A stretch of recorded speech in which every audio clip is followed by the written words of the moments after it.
Hey everybody, welcome to History University. My name is Tom and I'll be your educator for this video. Before we start, make sure to drop a like and subscribe to help our channel continue to grow.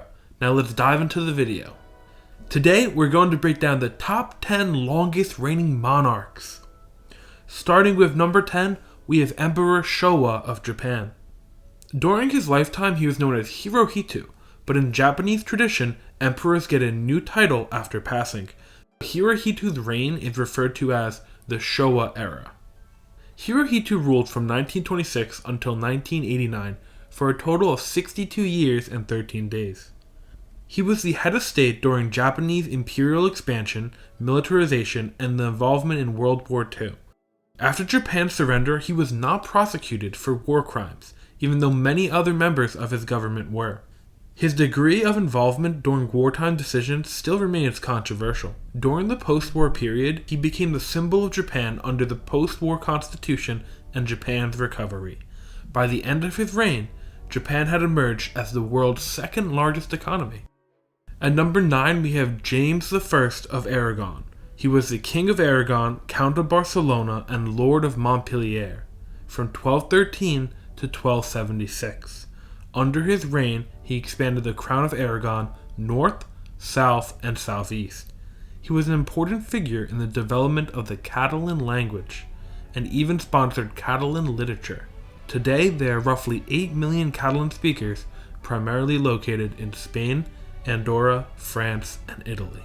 At number 8, we have Queen Victoria, who ruled as the Queen of the United Kingdom of Great Britain and Ireland from 1837 to 1901. For 63 years and 216 days. During her reign, she presided over a time of industrial expansion, educational advancement, the abolition of slavery, and workers' welfare. At the peak of her rule, her empire covered a quarter of the globe and had 400 million subjects. At number 7, we have Ferdinand the First, who ruled from 1759 to 1825 for a total of 65 years and 90 days.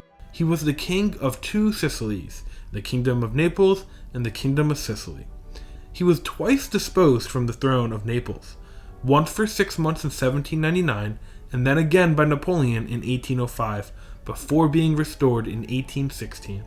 At number 6, we have Franz Joseph of Austria and Austria-Hungary, and he ruled from 1848 to 1916 for a total of 67 years and 355 days. Franz Joseph's early reign was plagued with wars and territorial changes, but he would rule peacefully for the next 45 years.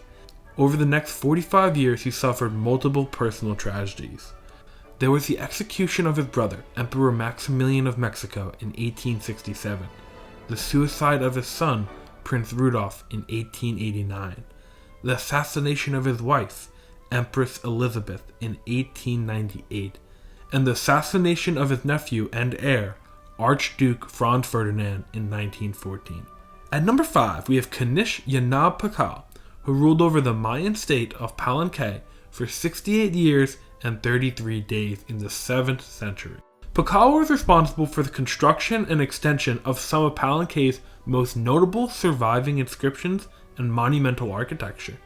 Much of what we know from Pakal comes from the temples and monuments built during his reign with inscriptions of him on them. At number 4, we have Queen Elizabeth of the United Kingdom and the Commonwealth realm.